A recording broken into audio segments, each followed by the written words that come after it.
Hello and welcome to AviaDev Insight Africa, offering a window to the world of African aviation with your host, John Howell, CEO and founder of AviaDev Africa. Following on from my recent interview with Mr. Rui Carreira, CEO of TAAG Angola Airlines, I'm delighted to say that today we're joined by the Minister of Transport of the Republic of Angola, Honourable Ricardo, Daniel, Sandao, Quieros, Viegas, Dabrao. I hope I got that right. TAAG Angola are shortly going to be receiving their first de Havilland Canada -8-400 aircraft. And so ahead of the delivery, we wanted to take the opportunity to discuss with the various stakeholders in the country. And I wanted to say at the outset, this is the first time on the videos or the podcast that we've been joined by a Minister of Transport. So it really illustrates just how serious this country is about aviation. So welcome, Minister. Thank you very much, and thank you for inviting us for this talk and conversation. It's our pleasure. So I want to understand first of all how aviation supports the development of trade and infrastructure within the country of Angola, within the Republic. Yeah. Well, aviation in Angola has been a very important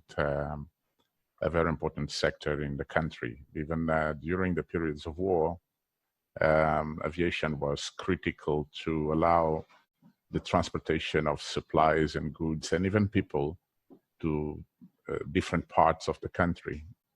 And after the war, because of the bad road condition and other infrastructure available in Angola, aviation again played a very important role for the country on that reconstruction phase. So we've been involved with aviation since early 20th century, and aviation has always been a very important sector for the country.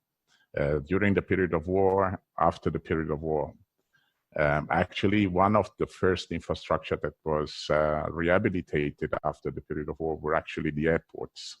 So Angola today holds a massive network of airports.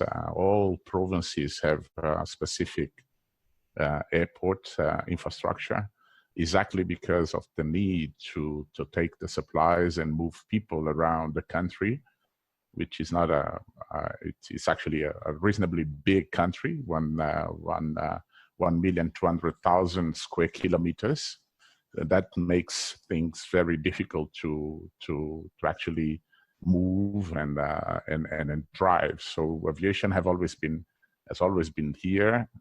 We have a very strong arm on the Air Force side. On the Air Force side, most of the personnel that engage on the commercial aviation came actually from the Air Force, from the Air Force industry.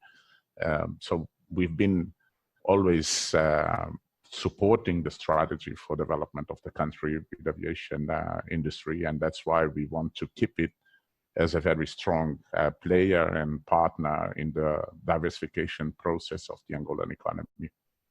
Okay, so you touched on the diversification, and you also touched on, of course, the Air Force, and we interviewed Rui last week, and of course he was a pilot in the Air Force and is now the CEO of the national airline. That's a good example. It's a great example, absolutely, absolutely. And you also touched on the fact that, of course, Angola is such a large landmass, and it's got huge distances between the cities, and this is what Rui was talking about this new aircraft connecting the domestic markets first and foremost. So how is we know that the airline and the country as a whole was moving into a diversification process away from being reliant on kind of oil revenues. Has that new strategy been magnified because of the COVID pandemic, or is it not changed so much? Well, the COVID pandemic has again put in very strong evidence the need for us to run in terms of the other industries and sectors in the economy, because of the oil price reduction and deepening that has brought to our attention, obviously, the need for the diversification. Angola has great potential in other sectors. Unfortunately, we've been supporting most of the growth and development of the economy on the oil sector, but we need to put new industries also supporting the economy. today, and let's see what will happen in the post-COVID scenario. We definitely need to have a much stronger contribution from other sectors on the production side. Angola is a very rich country in terms of fertile soils. We are able to move towards a self-sufficiency a level in terms of agri products. We also have a very strong mining landscape, which can also support the diversification on the mining side. We have the fisheries. We have a very rich and diverse coastline, which can also allow Angola to become a very strong player in terms of fisheries. So we have several opportunities, I would say, that would allow to have a much stronger contribution from other sectors. Transportation and logistics play a very strong role here because as of the size of the country, because we need to move goods from the inland to the coastline where we have the port infrastructure, so we can promote exports. That's what we are now currently engaging, trying to put together the right frameworks to allow this value chain to work efficiently. Yeah, it makes a lot of sense. I was lucky enough, actually. I came to Luanda in 2014, so 6 years ago, for a United Nations World Tourism Organization event, and had a fantastic few days in the city, and got to see not enough of the country, but because obviously it's huge, but yeah, quite a bit. So before we let you go, I wanted to just get a little bit more to look into the future a little bit, because of course, you know, my focus here with AviaDev is all about route development and connecting Africa with Africa, connecting Africa to the world, and also, of course, the domestic markets as well. So, as Minister of Transport, how do you see Angola developing in terms of being connected in the medium and longer term? Is the ambition to connect to more African countries, to have the airline connecting South America and Asia? Obviously, I've asked these questions to Rui as well, but just in terms of Angola's position within Africa and within the world. Yeah, well, since the enactment of the new president, we put together a very strong structural reforms program, because in this process of moving towards the diversification of the economy, we definitely need a much stronger involvement of the private sector in the various domains. When I refer to private sector, I'm talking about not only Angolan investors, but also international, or particularly international investments, FDI. So what we've been doing here in the transportation sector is exactly moving towards that platform. And to do that, we need to put together a very strong and robust methodology, looking after the legal framework of the civil aviation sector. We are doing that across all the different subsectors in the transportation and logistics area, but particularly on the aviation sector, we addressed the legal framework of the Angolan civil aviation with the new law being approved by the parliament early in last year, which allows today Angola to be much more compliant with international standards. With that, we also established a new civil aviation authority that will look after the civil aviation sector, and obviously requested the support from ICAO for a technical assistance program to support that transformation in terms of our regulatory and supervisory body. We also addressed the other two important areas in Angola. In the past, we had a public-owned company that were looking after the navigation and airports infrastructure management. and we split them in two different entities. Today we have a new navigation and traffic control company that looks after Naviades and supporting the strategy for Angola to become a very sound and secure airspace. And then we have the new airport management company that will look for the implementation of our airport infrastructure concession model. And then we have TAAG, and TAAG is critical because TAAG has been our flag carrier.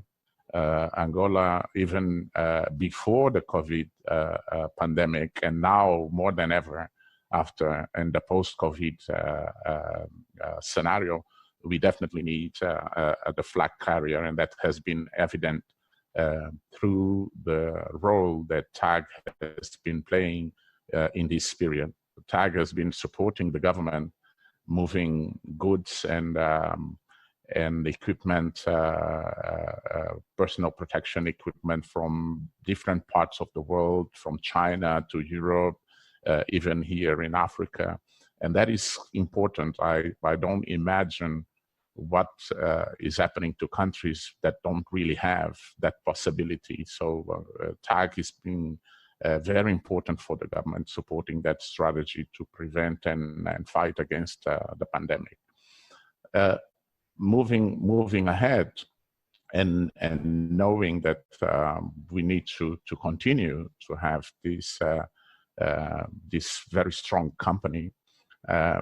The idea today, and after we started the restructuring program of TAAG, we very recently finalized the agreement with the Angolan Ministry of Finance for the recapitalization and the overall cleaning up of the accounting of TAAG, allowing TAAG to, in a post-COVID scenario, to be fit and ready to respond to the challenges.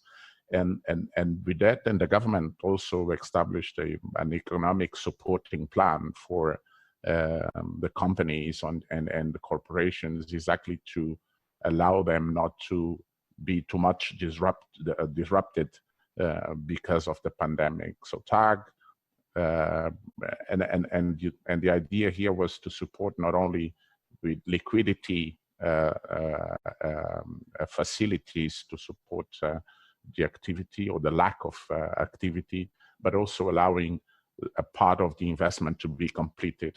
And that's where these new airplanes will allow TAAG to continue the investment program that will allow to reshape the TAAG fleet, having a different set of planes that will allow a much more efficient and economically viable operation in the domestic scenario and also on the regional scenario. So the idea here and the overall strategy for the aviation industry is actually to have Angola and Luanda particularly becoming an important hub on the west side of Africa, on the southwest side of Africa, that will then allow a much stronger connectivity from different parts of the world, from the US, Latin America, up to Asia, and Europe, obviously. So the idea of putting these airplanes on the TAAG fleet is exactly to allow TAAG to become a much stronger regional player, and obviously also in the domestic scene, and then having the long-haul fleet to allow connectivity to the intercontinental flights, US, Latin America, Asia, Southeast Asia, and the Middle East. Fantastic. Well, congratulations on the new aircraft. We've seen the livery. We're very excited to obviously see the aircraft touch down in Angola and obviously be a big part of this new future. It makes me feel very optimistic as somebody who gives all his time to the African market. And of course, we're going through so much at the moment, but to hear the ambitions are exactly what we're trying to achieve, you know, at AviaDev, which is really, let's connect regionally first, and then obviously we have the metal and we have the infrastructure to be able to then connect to the rest of the world. But it sounds to me like a pretty sensible plan, and we wish you all the best with it in the future. So thank you for taking the time to join us today, Minister. Very well. Wish you and your country all the best for a bright future, and I'm sure we'll meet in person one day soon. We will, certainly we will. We are open for people to come, and obviously we would very much welcome you here and all other important players on the industry that are willing to look for new opportunities. That's what we are looking for. One of the important elements on the strategy is definitely attracting competencies and people that are willing to support our strategy. Thank you very much. Thank you. Obrigado and bom dia, and we'll see you soon. Bom dia. See you. See you. Thank you.